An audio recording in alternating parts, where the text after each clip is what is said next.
questions to ask, right? A campaign with the confidence rising. I told WDF don't switch, good times are coming on even deep diving. Fan cams, reactions, watch along, still the pride of London thriving. The Eagles of South, they flying. Keep your eyes on us, we ain't hiding.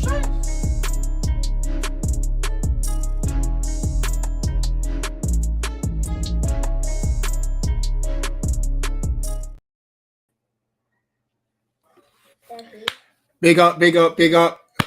We're back. We're back. The Premier League season is back, and we are here for our Sheffield United match preview. Now, I'm going to do the introductions first. Then I'm going to get something off my chest. Then we'll talk about the game. All I say is man's been venting for like 5 minutes behind the scenes, and we ain't even started yet. So I said, listen, I'll let you cook when we're live, yeah, because right now it's not the one. But when we're live, cook. You need to cook, man. But right, let's get the pleasantries out the way. JC, how you doing, my guy? I'm blessed. I'm blessed. I'm feeling very Caribbean lately. You see it. Sean's loving it. Is what it is, man. I'm good. I'm looking forward to tomorrow. Oh, not is it tomorrow? No, it's not tomorrow. It's day after tomorrow. Yeah, looking forward to it. Gonna have a good day out. Hopefully, I can rewrite some bad memories of my last time going there, because that was a dreadful game. Oh gosh, that was dreadful. Hopefully, I'm a bit of charm then. Hopefully, Nate, you have been grafting at work, boy. So it's good to see you, bro. How you been? Yeah, I'm good, man. I'm good. I'm enjoying my one of 3 days off. So it's nice that I can look forward to Saturday knowing I can go to the pub and get drunk and watch Palace. It's a good feeling. I'm good, man. I'm good. Good. Colin, I've seen your message in the chat. Basically, there are two. So we've already set up some of the upcoming streams. So Nicky set up the Premier League review, which is on the 15th and such. But you're good. You're in the right place. No need to panic. Right. Okay. For those who haven't seen it, JC has just premiered the Transfer Weekly episode 10. And I was in the chat because, as you're probably aware, Jake O'Brien is signing for Lyon. Not on loan, well, which I originally thought it's a permanent deal. 5 years. It's a 5-year deal. Right. Now, we already have 2 starting centre-backs that are linked with a move away from the club. We then have 2 technically injury-prone centre-backs as reserve. That's our 4 centre-backs at the moment. Anderson, Gay, Richards, and Tompkins. And I know Joe Wood can fill in that centre-back. Here's my pet peeve. I don't know why we're letting Jake O'Brien go out on loan when we haven't, go out permanently, when we haven't got a replacement in. Now, I guarantee a lot of people are going to be out there saying, Texter this, Texter that. Remember his article that came out? He's been told he has no say in the Palace recruitment. All right? He has no say. A lot of people were saying, good, he should stay out of that business. So you can't then now start complaining if he's taking our players to benefit his other clubs. Now, hear me out. It's not now down to Texter to say, Jake, you can't come to Lyon. If Texter goes to Parish or Dougie, wherever it may be, and says, I want Jake O'Brien, it's up to Parish or Dougie to say yes or no. The fact that he's now leaving on a permanent transfer means that it's been given the all clear. Now, hopefully we get some sort of financial benefit from it, whether it's a buyback, a selling percentage, or whatever. Hopefully it benefits Palace. But we can't now start me yapping at Texter, blaming him for this. This multi-structure model, this is what it's meant to do, to allow players to freely roam on loan or permanent between the 4 clubs. We're the only team not benefiting from it. And I don't think that's 100% Texter's fault. And we're the only team not buying into Texter's regime completely. That's the problem. Yeah. All right, cool. You may have your opinions on him. That's fair enough, because I can see both sides of the coin here. Yeah.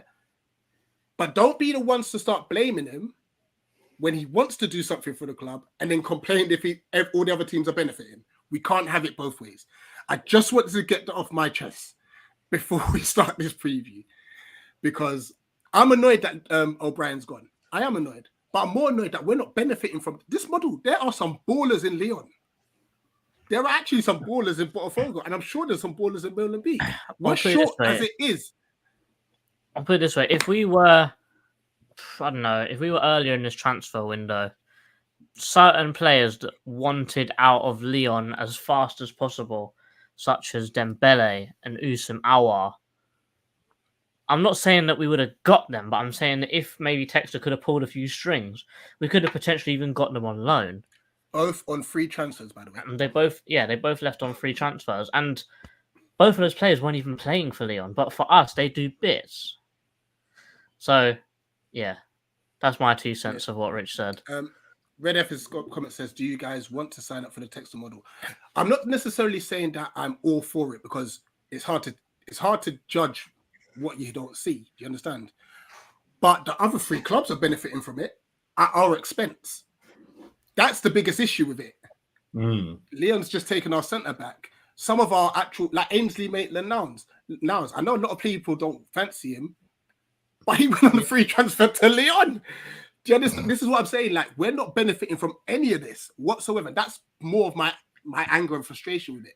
That all the other 3 teams seem to be doing well. And then Leon, I'm sure, will push back for Europe. Molenbeek's just been promoted. Botafogo are top and look like they're going to win the championship. Well, put it this And way. we're there with no money. The distance between first and second with Fogo and Flamengo is the same distance points-wise between Flamengo and bottom. That's how far ahead they are in the Brazilian league right now. And I said it to you, Rich, jokingly. This Chris Francis is going to be the Jake O'Brien replacement. It don't look like a joke anymore. I don't know. I'm just frustrated that we're the only club not benefiting from this model, and we're going to complain about Textor. Yeah. If we don't want to have him, then just try to implement it, and we've just and either Parish or Dougie or whoever it is just pushed it straight back. Pushed it aside. Yeah. If we're saying 100%, listen, we don't want to involve ourselves with Textor, then we can't complain if Textor does what he does, because we don't want involvement with him. Do you understand? So we've got to pick and choose the sides, guys. That's just my personal opinion. Whew. Zen. Sorry, no, I'm honestly the Jacob. If it was a loan, I wouldn't have complained. I think he could have started games for us this season. Richards is injury prone, and not Tompkins. He can't be our third choice centre back. No, Rich, it's okay. It's okay, because the master plan is to somehow get Nathan Ferguson to actually recover from being. So this is where the anger rightly comes out, mate. So I understand why you're peed off. Because Mate, I tried to calm down. Don't do that. no. But you know what I'm saying. You look at it now and you're thinking, oh, so we've got 3 centre backs that are literally made of paper mache. We've just sold. This is another thing. No, oh my gosh. Right. No, there's a lot to get off, but of course, the point is, if you look at it now, you're just saying to yourself, what exactly is our plan of action if we have one? Because it sounds to me like we're just literally flinging a dartboard and saying, oh, there we go. We'll just sell Jake O'Brien because, it's fine. We don't need centre-back cover, because it's not like we've got 2 centre-backs that are hotly wanted by clubs in Europe. No, it's fine. James Tompkins will come back from being made of paper mache to lead our defence. We could have done with a right back, as you said, Maitland-Niles. It's like, did they not see what we see? Because I'm not knocking Joel Ward. He's been a loyal servant. But Ward at right back is not the one in 2023, going 2024. It's going to be a long season, boys. It wasn't the one 3-4 years ago. The second that Aaron went, we should have got a replacement in, but we went straight back to Wardy. No, I hear that, but that's the thing, is that we sold Aaron to help fund the academy, and we still haven't seen someone come in from the academy to, again, take Wardy's place. So you're looking at it going, we brought back an ex-academy graduate in Kleiny, who looks even worse than when he left. So it's like, we may as well have just not offered him the contract and said, listen, the Klein that left is the Klein that we wanted back. We don't want this version of you. It's a mess. And now we're selling Jake O'Brien to Lyon. Why am I not surprised? We have no plan. We have no plan. Palace and a plan. No, mate, you're supporting the wrong team over here. That's not how we do things over here. Anyway, we got a game on Saturday. Lewis Hall hasn't been officially announced, so he's not likely to make it. I think it's by midday if he's gonna have a chance. Midday tomorrow. Midday tomorrow, yeah. Yeah. So that's gonna be touch and go. But Chelsea conveniently messed up the paperwork, so you know. Yeah. Well, with our history of loaning players from them, I'm not really be up about that because I still can't forgive them for Remy and Bamford. Gallagher and Loftus-Cheek slightly got them away with it, but if you know, you know. Oh, this is it. So yeah, let's go into this game now. I know Sheffield United have been slightly decimated. They've lost Sander Berger, they've lost Ndiaye. I think they've made a few. Who did they sign? They've signed some Brazilian from Flamengo, I believe it is. Sousa. They got a guy called Traore as well. Yeah, they've signed Vinicius Souza from Belgian side Lommel. All right.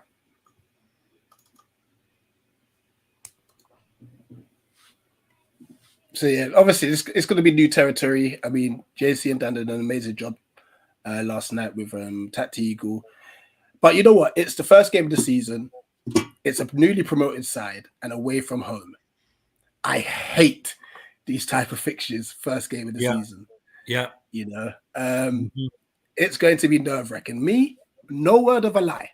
Give me a 96th minute goal off their defender's knee for a 1-0 win. I don't care about how we play. I mean, obviously it's important, but I don't. We just need to leave there with 3 points. I wouldn't say not losing because we've got Arsenal, then it's Brentford and Wolves. And so 3 points will be great, you know, because these fixtures are never easy. What's your thoughts on the fixture, JC? I think it will be very similar to how it was when they came up last time and we went away, because that was early on in the season, and it was just a new style of football. And as all Premier League or newly promoted teams are, they always give that extra little bit. Like we give 100%, but they give 150%.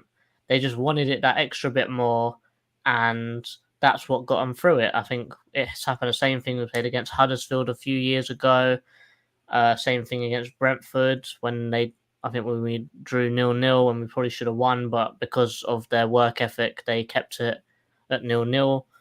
But it's going to be a hard game. It's never really an easy game for a newly promoted team because you want to really play them like maybe towards Christmas when they start tiring, but you don't want to play them as fresh as they can be, even though they have lost lots of players and they're danger guys. If you haven't watched Tacti Eagle, I'd suggest going and look at it because we went into that a lot. But they play a very high-pressing style of football. And the few players that they've let go, their better players, were integral to that style of play. However, even without them, they still are trying to play that way in pre-season. So it's not going to be an easy game. And if anything, it's going to really test us with how composed we are on the ball. And from what we've seen in pre-season, we haven't been as composed on the ball as we have been in previous seasons, if that makes sense. However, when we do go to the game, because me and Rich will be making our way, I really hope that my seat will be better than what it was last time I went. If you haven't seen it, this was my view last time I went to Bramall Lane.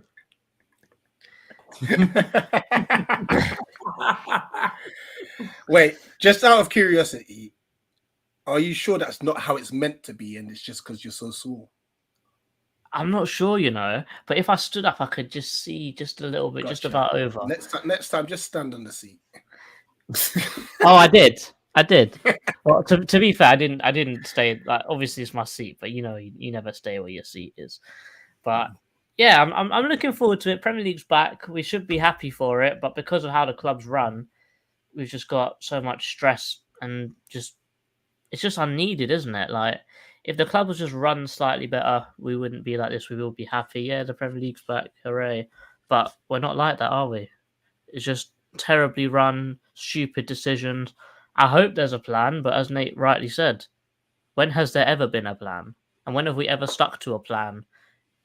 Like, we got rid of Vieira very quickly. I know that Vieira was like probably needed to go, but it's still a plan, and we just sacked it off very quickly, in my opinion.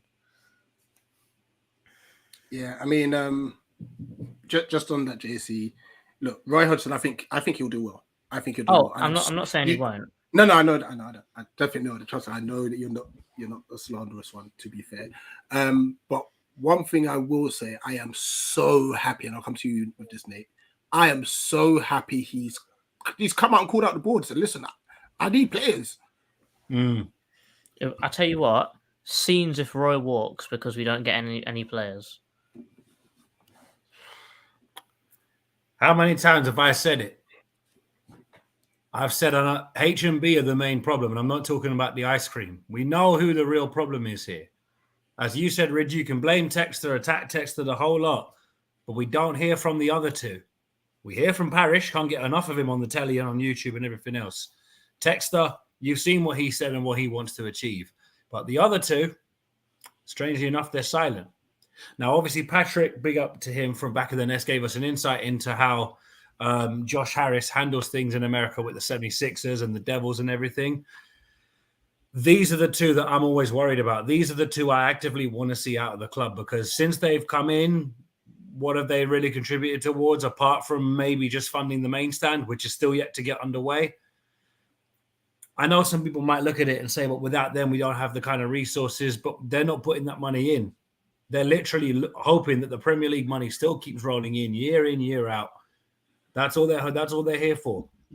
You can't blame Parrish. He's not the wealthiest of owners out there in the Premier League. He wasn't even one of the wealthiest in the Championship when it was him and the other three. But we're lacking players. We've replaced one defensive midfielder with one. We've brought in an attacking midfielder. We've brought in a centre-back for the academy, who now might have to be bumped up to potentially first-team backup, because we've got no decision-making process to say, right, if in the event we sell Jake O'Brien, let's bring in minimum 2 extra centre-backs to cover the holes in the squad. We now need to address, right, we've got 2 right-backs who are massively aging and in urgent need of upgrading.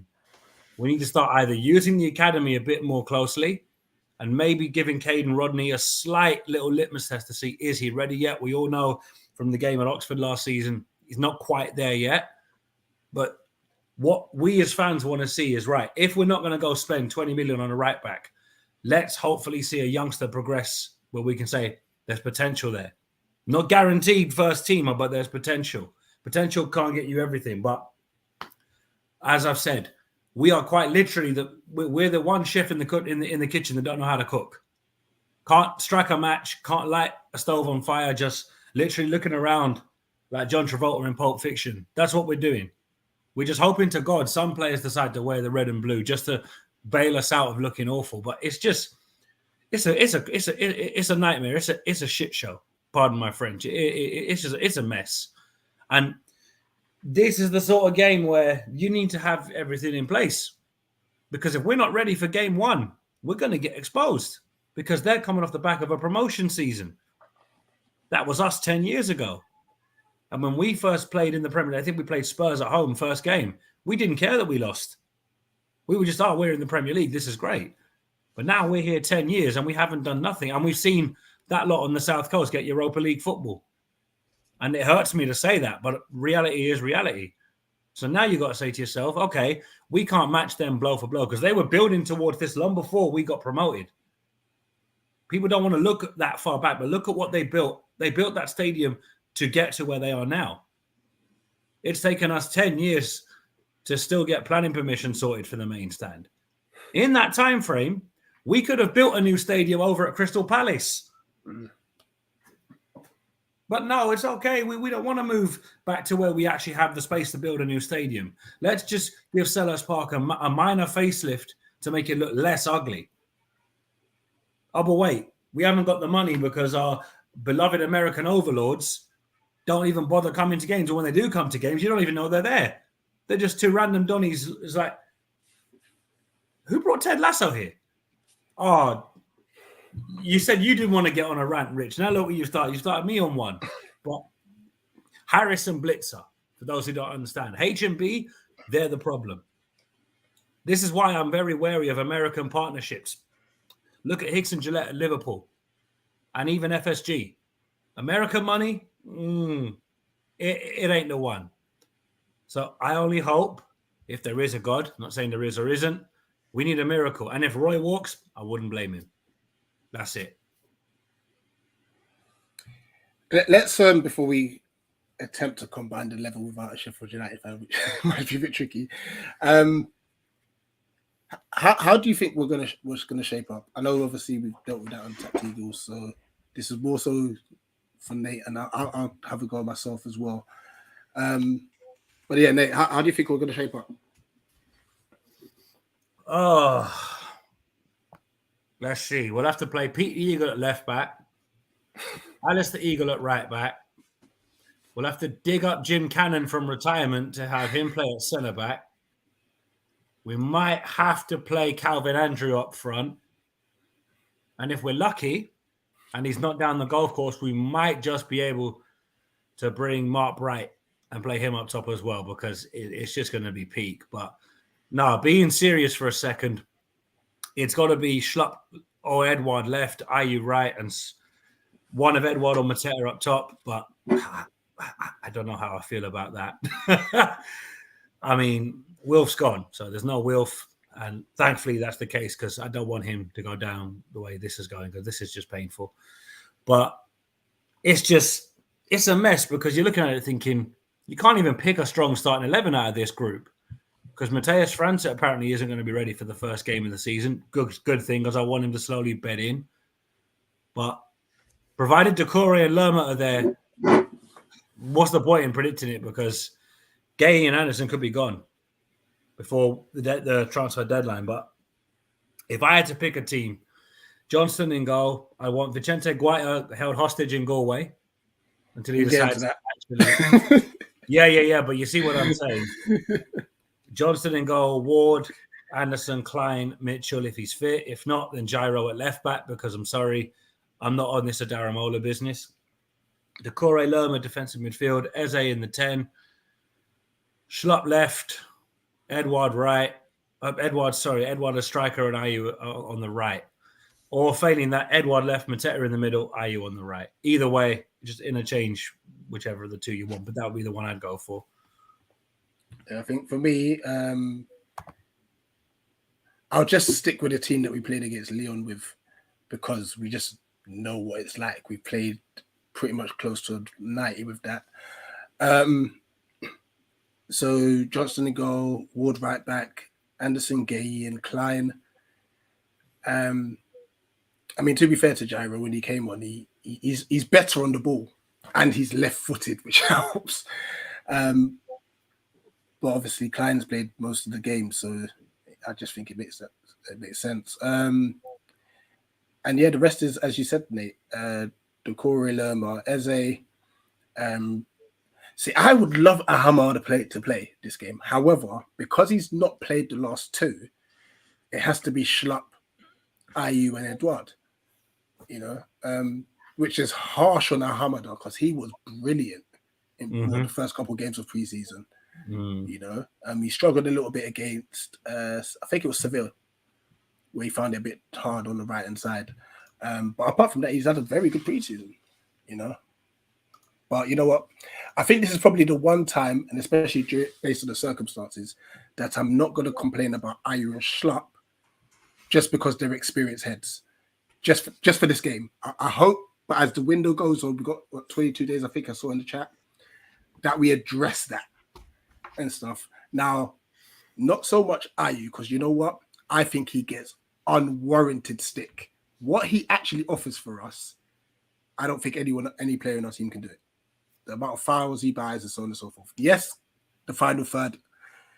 It says, I say needs work, but if you're 30 plus years old and you can't do the final third bit, we just leave it alone. But what he does offers everywhere else on the pitch, I don't think anyone else offers that for us. But yeah, but Ayew played well on the left. He really played well on the left. But then we don't have a right winger. you know, and we've got to bear in mind, because they play fullbacks, our wingers are gonna have to defend at points. They're really gonna, and Ayer and Schlupp, I think, will do a better job than Eze would do on the left hand side, and Hamada will do on the right hand side. So yeah, that's what I'll do. As such. Go on, JC. I know you mentioned it yesterday, but let everyone know in case they didn't tune in. Well, with how they play, they do like to play a three at the back. So we covered that they're very susceptible to counter-attacks. If you use the width and you attack the wing back, they're not going to track the man, and they're not very defensively sound because they're much more comfortable with the ball at the feet and running towards defenders rather than defending against attackers. So they're sort of like wingers that stand back. However, with how Eze has dismantled them many times before, both at home and away last time we faced them, I'm sure that we've got the quality up front to really open up their defence, because when they do defend, they do sit in a back five. And as we know, it's hard to break down a back five. But with what we've seen with the quality that we've got, for example, Eze, that run that he done against Seville are probably one of the better defensive teams in Europe, and he ripped them apart in one run. So if Eze can pull out that some sort of magic like that again, then I would say we have no problem. Also, they struggle with defending against one-touch passing. However, by saying that, it makes me feel like I'm talking about Eze as if he's the new Zaha. And I don't want that to be the case, because if Eze is our new Zaha and everything's going to go through Eze, because it looked like that was the case against Lyon, unfortunately, because Schlupp weren't doing it out wide on the left and Ayew isn't as good on the right, it looked like everything's going through Eze. So if they shut down Eze, they shut down our whole team. How does that sound familiar? Oh, Wilfried Zaha.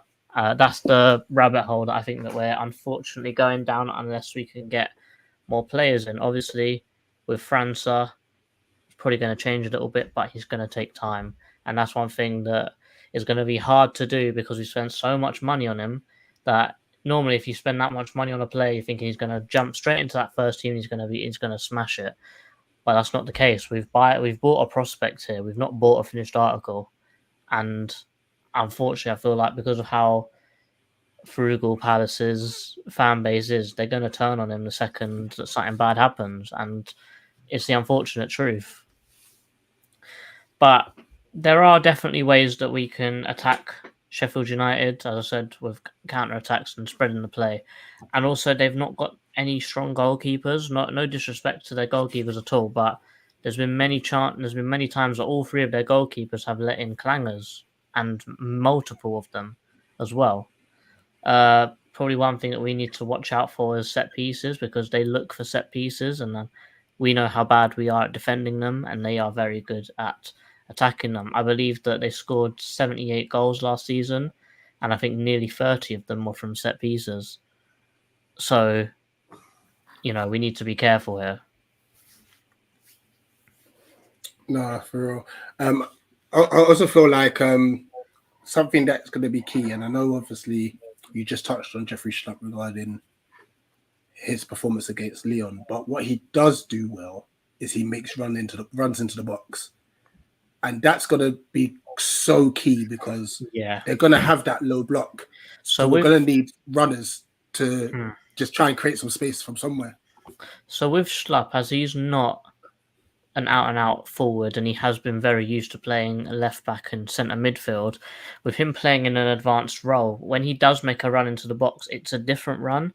We've all been crying when a cross has come in and all three of our players just go bang straight into and hit off each other, because they're all making the same run. But because Schlupp isn't really a left winger and Ayew isn't really a right winger, they're going to make slightly different runs. So we're going to be attacking multiple spots inside the box rather than everyone going for the penalty spot, which is the issue that we had last season. And that will be helpful, because they do struggle a lot with conceding from the back post. We also struggle conceding from the back post, but it's just a way that we can potentially get some love out of this game, because other than those many few reasons, I just think their intensity is just going to take out our whole game plan. That's my real opinion. Yeah, I think it's going to be very key that we just keep possession, even if it means we do nothing with it for the first 5-10 minutes. We need to silence that crowd early because they're going to be pumped. They're back in the Prem after what, 4 seasons or so? 2-3 seasons, I think. Yeah, they're going to be up for it. So we need to quieten them down, and by doing that, it's just keeping possession if need be. It's one of the better home crowds as well. They reminded me a lot of Forest when I went there last time. So they've got a good home support. Absolutely. I guess JC, just take us through some comments, I guess. For now, guys, big up him. I can see the comment section going off. We've just been releasing some. We've just been venting because if we let this out in the GC, there'd have been pauses everywhere. Yeah, so we covered so many points. I think the Gaeta point is a good place to start. I tell you what, if someone's gonna come and be our starting goalkeeper for how many years, and then the second that he loses his spot, he loses his absolute mind, I do not want you at this football club. No, you need to fight for your spot. You signed another contract. You're here no matter what. So if you start refusing to play, in reality, if you really want to move on from Crystal Palace, if you've got that, you've had a whole year off of football and you've refused to play, it's not going to look good on your CV. And really, he should be challenging Johnstone. If he thinks that he's starting material, show it in training. Make sure that Johnstone's not got an easy time. If you both are working hard, you're both going to make each other better. And potentially, you could even get a better move away from Palace yourself next season. So just refusing to play is flat out stupid. It makes me think of all the times that he's he's gone with the fans and he's like done pictures and he's got videos of his kids. I remember in quarantine when him and his kids were all like practicing and wearing Palace stuff. That's what all we all Palace fans like. Yo, this guy's a G. But now it all feels like that's all fake now. It feels like he done it because he was forced to. He doesn't want to you know what I mean? He's not what we thought he was, and we thought he was a proper professional. But clearly, if he's throwing his toys out the pram like this, we don't need you at this club. We really don't. Even though Remy Matthews is not a number 2 goalkeeper, I'd rather him. Yeah, I mean, for me, listen, once again, big up Ray Hodgson. He's turned 76 and he's saying, listen, YOLO. He's saying everything. He's saying to these players, he's calling out players who don't want to be here. And I'm happy because that interview he did, he could have easily kind of like avoided the whole thing. It's like, the guys are working well, this and that. But he said, listen, he doesn't want to be here. Yeah, listen, he don't want to be here. We still need 3 or 4 players. And nothing's happening. That's basically that whole interview. But you guys can go and watch it. It's from a Norwegian football channel, I believe. Yeah, and I think we have to sell him because he signed that year extension. We've got to make something. Give us a 1 million. I don't care. We've just got to get something from him. Because otherwise, he's going to be at our club, running down his contract, and he'll be toxic. He wants to go. Good riddance. Arrivederci. Thank you for your services. It's very simple. If he doesn't want to play, don't pay him. End of story. Don't pay him. Outright, because let's be fair. Joe Whitworth is not the answer, but give me Joe Whitworth as number 2 goalkeeper over him. Remy Matthews isn't the option, but give me him as number 3. I'm not with this Guaita thing anymore. And what JC said about how he was wearing Palace merch and everything else, loves the fans, this, that, the other. Maybe at one point in time that was true. Oh shit. No, it's not you, it's Rich. Oh, it's Rich. I thought it was me that was talking. With Guaita, I understand he might not like the idea of him no longer being first choice, but when he was first choice last season and a bit of the season before, he was making a couple of clangers, and we were calling him out on the channel. It wasn't a case of we were hiding and saying he wasn't having howlers. There were a few times we were like, "No, he might need to hold bench." Yeah. And also, he's whinging and saying, "Oh, I'm not first choice anymore." Big man, you're looking like a Spanish Wayne Hennessy. I don't want to see another rendition of that in my lifetime because that will age me horribly. Also, with what you said about that when he was first choice and playing week in week out, even though he was dropping clangers. I know that Hennessy's not the same quality, but you didn't hear no nonsense about Hennessy. You didn't hear no nonsense about Butland. You didn't hear no nonsense about Johnstone before they all got their chances. And Butland's been at us for 2 years, and he's only ever played cup games, and you didn't hear a word out of him. Mm-hmm. And he went, and he's probably still liked by the fans now. Yeah. However, this has just ruined his legacy completely, and it just shows that he's just a child. He's just a man baby, you know. Like, what's he doing? There's no reason. 100%. Apologies, guys. My StreamYard just decided to just lock off. so don't worry, I didn't sit with myself and such. But yeah, let's move on to this potential combined 11.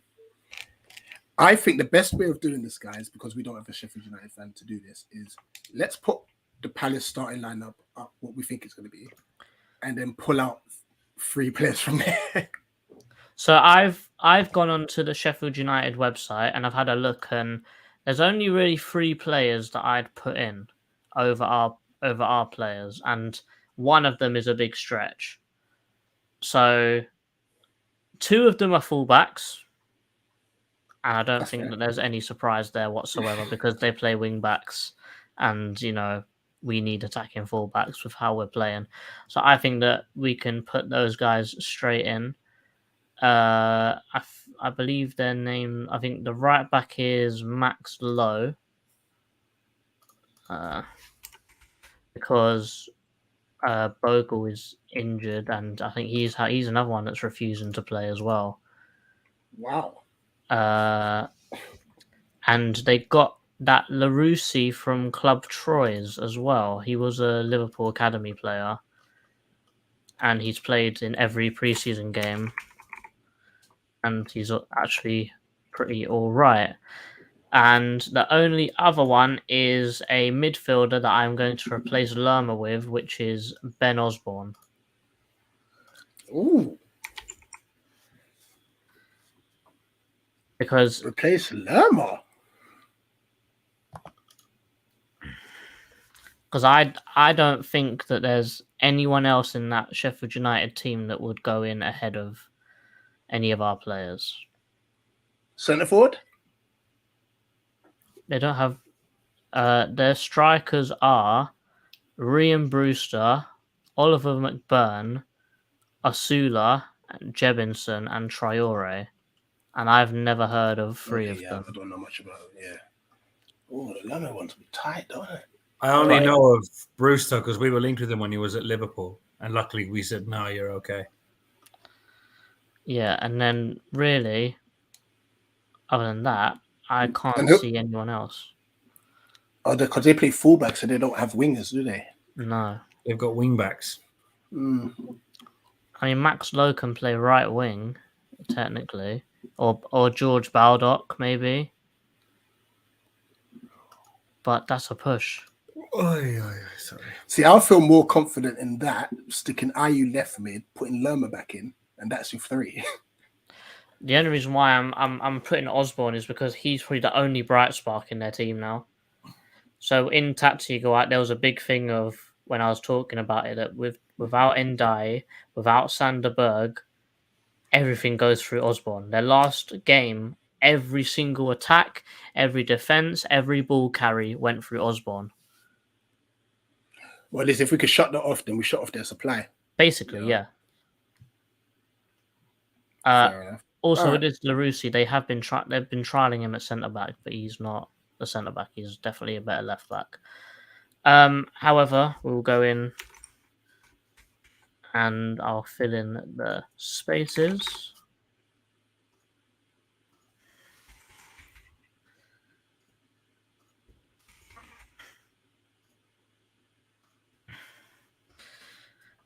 This is tough, man, because I want to put Ayew on the left. Actually, I'm going to do it anyway. Yeah.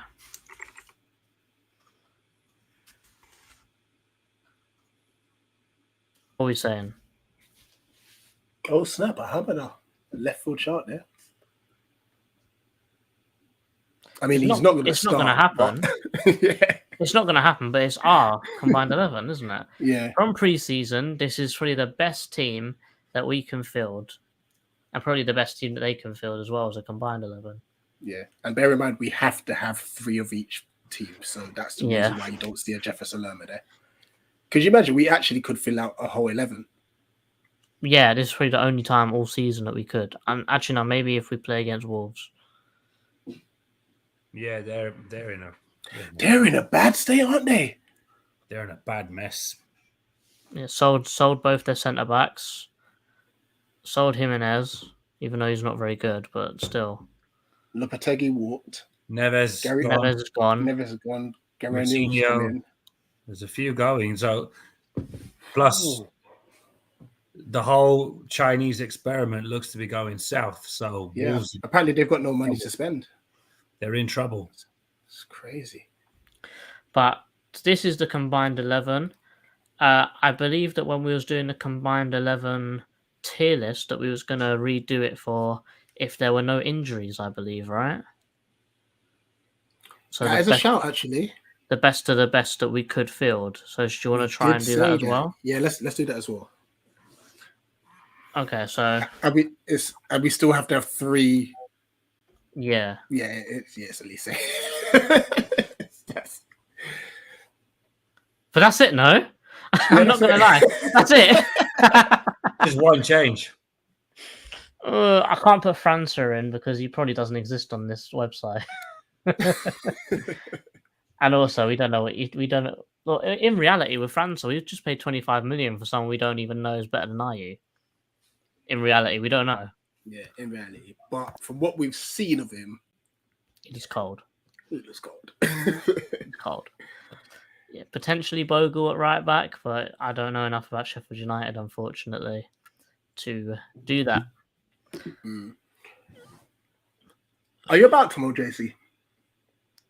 Yes, actually, I've got a full day of baking off. Luckily. Let's see if we could do this. I'm going to pre-record the Roy Presser because that's something I'm going to do every Friday now, even if it means I do it late in the evening because obviously I come back from school, like when school starts. But I'm going to listen to Roy's Presser and then I'm going to record basically what he said. Just discuss what he said in relation to the game and stuff, and I'll upload that. Let's see if we can do that tomorrow evening. An actual Premier League prediction. See if it could pilot that as well. So if you guys haven't seen, Rich Reacts has also started as well. So that's maybe potentially a new thing that can happen. Dan said that either today or tomorrow, the Lewis Hall thread is coming out. Oh, sweet. And I know that he's done a lot of good work on that. Going into the comments, Louis Tidy, Bournemouth has just announced Max Aarons. I tell you £7 million. I tell you what, there's multiple things to do with this.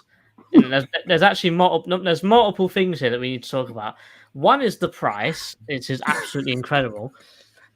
And 2 is the fact that Max Aarons has been hijacked twice.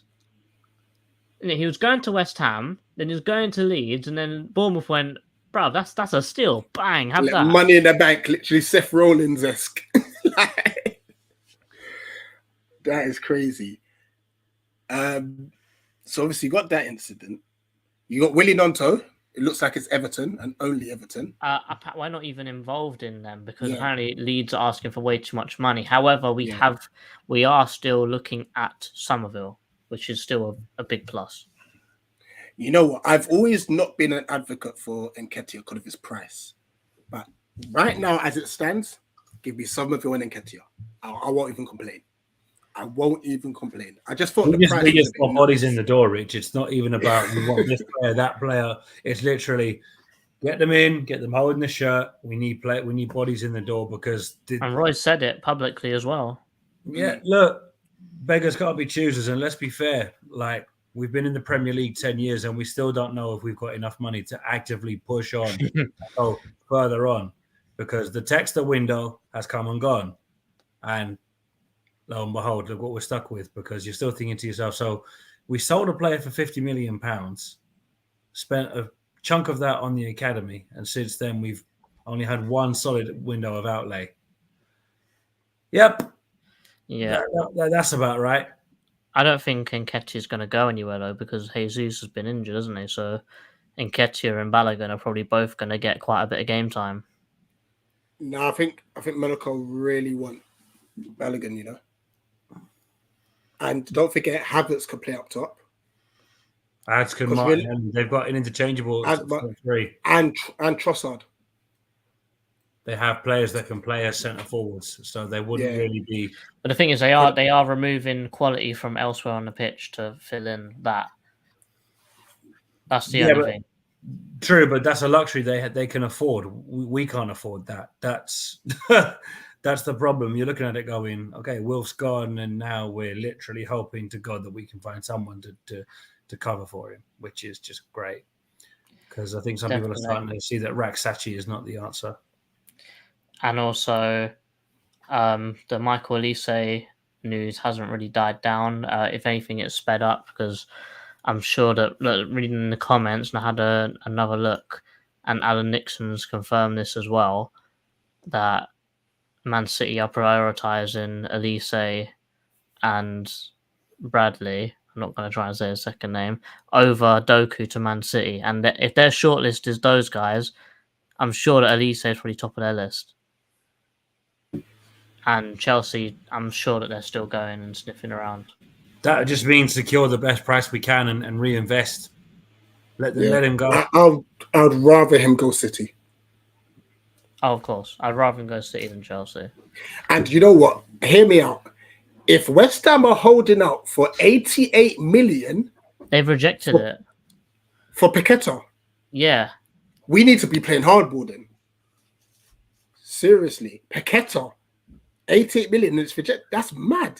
The thing that's about that, for me personally, if he's worth 88 million and you're rejecting that, and Eze is younger and better and English still, remember he's English, how much is Eze worth? He must be £100 million.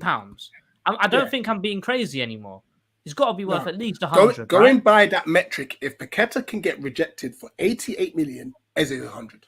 Going by that minimum.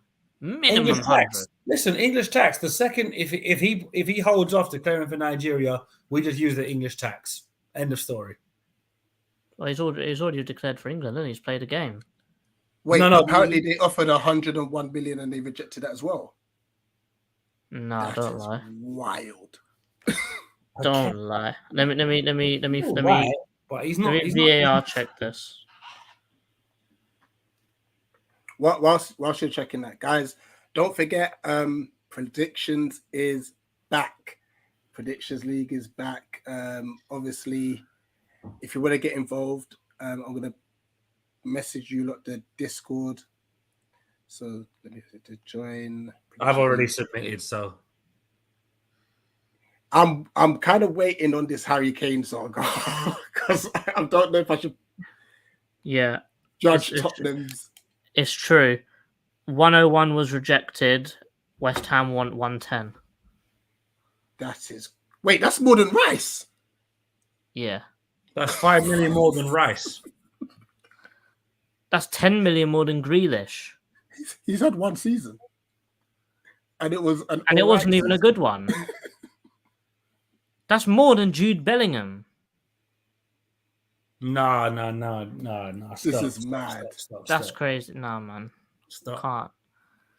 And then some West Ham fans are saying, secure the bag and send 35 to Croydon to get Eze. He's not going anywhere near West Ham. Especially not for 35. Crazy. 35 million? No. They need to lay the crack pipes up there in Stratford. That's mad. About 35 million. Do me a favour. Here's the thing then. If West Ham offered 60 for Eze, would you take it? No, because you know they got money. So price them out. Outright price them out. 90 million pounds on the table. Otherwise, sling your hook. 90 million minimum. Do you get me? Price them out. Mm. If they want to show that they can flex because they're big West Ham and that, let's see them put 90 million on the table. 90 M's. Thunder's got some jokes here. Brazilian tax too high. Even Dan's values increasing in the content creator marketplace. What's Jamaica tax? Is that any good? No. And Unless Louis it's for, saying unless it's for we Uncle should, Ray, the Jamaica tax ain't going to work. yeah, and then Louis saying we should demand so much for Elise, but he's got a release clause, so we can't really demand anything in that case. By the way, that's just incompetent of us to not remove that. That was outright incompetent. Just remove that straight away. No I know we way. exploited a release clause to get him, but nah, it's just That mad. is wild. What I is? put a message in from my personal account. It ain't even popped up. You've been sin-binned. That might be the case, you know. Hold on, let me wait. That would be mad if I sin-binned myself. Hold on, let me test it. Let me check this again. Maybe it's because I put a link in. Other than that, is there, other than score predictions, is there anything else to talk about in this? Yeah, I can see it there, Rich. It's there. So that one's there. Oh, maybe could I put a link in there? Maybe they don't like links. I don't know. Well, yeah, Rich, what would you give your score prediction for this game? Because we've gone off tangent tremendously, let's say. Standard EEF stream, though. It always happens. Yeah, we're definitely back. We're definitely back. Big time. I am torn between 1-0 and 2-0 Palace. Well, I'm going to go KG 1-0 Palace. I will go 2-1 Palace. Nate, what do you go with?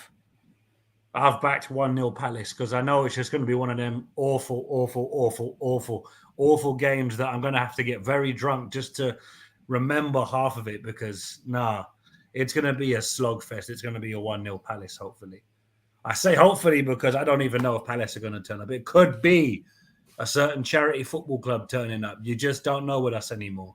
But hopefully it is not the case and Crystal Palace FC turn up, not Charity FC turn up. Yeah, I think Ebbs is scoring. I think Ebbs is scoring. Well, he's the only one that's got any ability to score, really, doesn't he? No, but also remember they don't like playing him because he's embarrassed them twice over. Oh yes, no. Because the goalie scored at Bramall Lane and the goalie scored at Selhurst Park. They might have it out for him because those were highlight reel goals. Because it's like that's a bit peak. 100%.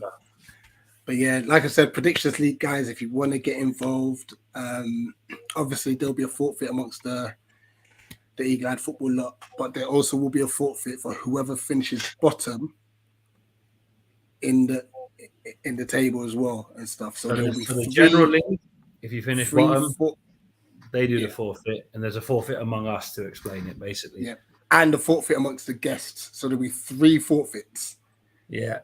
All right, 3 forfeits this year. So folks, just so you can clear it, Rich, as it stands, is the 2-time champ because he won it the first year, he won it last year. So he might be going for the 3-peat. Nicky did the forfeit last season because he self-snitched, but now it's a clean slate. He learned his lesson. And we'll have to see how we all get on because it's going to be a lot of fun finding out who's going on a madness and who just needs to just stop making wild predictions. We'll find out who Nicky copies this season. Exactly. Nicky, we're watching you now. We're watching all our scores carefully. I'm like, to be fair, he has posted the scores up already, so fair play to him. Well, I know. We all have apart from you. Mm-hmm. You're the last to do it. Okay, that's fine. Like I said, I'm just waiting to see because I don't know if Harry Kane started or not this weekend. That's why I'm holding off. It's just a Tottenham result. I'm like, let me wait. Let me post it and then I'll change it if need be. Let me do that then. Oh, that statement is a bit. This ain't looking good, man. It's not looking good at all.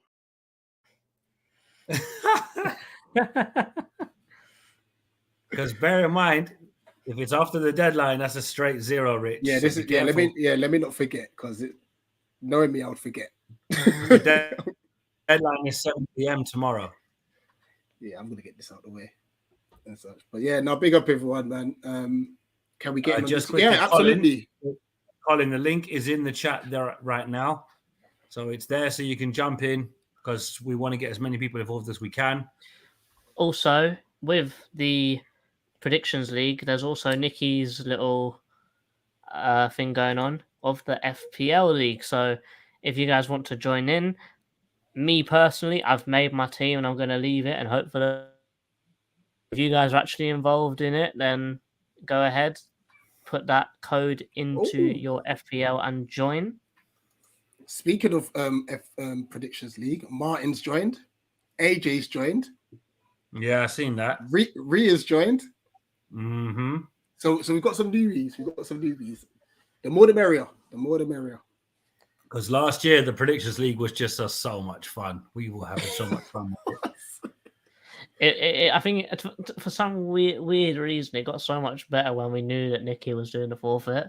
Like ever since the cheating, it sort of went to a little bit like I'm still going to do it, but I know if I don't put my predictions in, I'm still not going to lose. If that made sense. No, what was mad was it's when he actually self-snitched in the GC, we were like, wait a second. You mean to tell me you can piggyback in on someone else's results? The thing is you two were going to let it slide, but I weren't having none of it. Me? Yes. No. Yeah. I'm the one that came in the next day and said, no, this doesn't sit right with me. We need to revote. It worked. Yeah. But I was against it 24/7, bro. There was a vote, and people said I let it slide. Happy. But nah, man. I was not happy that he was cheating. Yeah, there was beef in the GC that night. I can't lie. 100%. Just before we wrap up, yes, right, you need to download the Discord app. Make an account. Make an account when you eventually get onto Discord and such. This is last season's anyway, so don't worry. There's no copying of things. So let me. The app looks like this one in. Oh wait, that is the app. This one here, the one with a little games controller and it's purple. And when you come into it, you can hit a nice little. Where is it? There's a nice little add button here. If you can see the green plus, hit that. Put that link in there, and then you will be able to join the Eagle Eyed Football Discord and go to the Predictions League, and then put your predictions in. You'll need to be in by 7 p.m. tomorrow to get your votes registered. Yeah. Richard muted. Otherwise, you get a 0. And I'm not going to lie, playing catch up is hard. We've seen people quit. And this is why we've done not just the guest list, but like every participant, because we had people that started and gave up. If you give up on your bottom, it's a forfeit. I don't care. Like, that's only fair. If you give up straight away, you're down in that relegation zone. 100%. So if you don't want to get that forfeit and you want to commit to it, play every week. The second you put your first one in, that's it. You've got to play every week. Otherwise, I think we've got to make an advert. Like how to join the Discord, and then what the repercussions are. That's a shot. I'll work on that tomorrow. I've got a day off work, which is nice. Sweet. So yeah, guys, let's wrap up. Look, we'll go live tomorrow with a Predictions League tomorrow evening. I don't think I've got anything going on tomorrow evening myself. Let's have a look. No, mine's just preparing the car for the journey. That's all I'm doing tomorrow. Yeah, so we'll do a Premier League prediction table stream tomorrow. 7:30 shouldn't take more than half an hour, should it? And then at least everyone can go. I'm literally all I'm gonna do is read what I put in the Discord. Oh, of your actual as in this is the league positioning prediction. Oh yeah. Okay, yeah, that'll be a good stream. Yeah, let's do 7. Yeah, let's do 7:15. Yeah, Okay. we'll do 7:15, and then at least everyone can get off and watch the Burnley City game. Yeah, Oh, perfect. So, That yeah, way we'll predict from 1 to 20 who's finishing where, basically. Let's Yeah. do it, Yeah, we'll do that tomorrow, 7:15. Sweet. guys. Sweet. It's been good to be back, man. Thanks, guys. It feels weird, isn't it? We ain't done this for long. Yes, it's been time, but that's the joy of the break. It's that you get a bit of time away from it, and now you're back. You're like, oh yeah, I have to come back to this now. Oh, it was kind of nice to be not being able to do it, but now it's good to be back. It's good to be back. But people, you'll see us again tomorrow. The season's back on Saturday. I know it officially kicks off tomorrow on Friday, but our season kicks off on Saturday at Bramall Lane. There's only one thing left to say, boys. My predictions are in. Watch it. What we really need to say is up the Palace. Eagles. Eagles.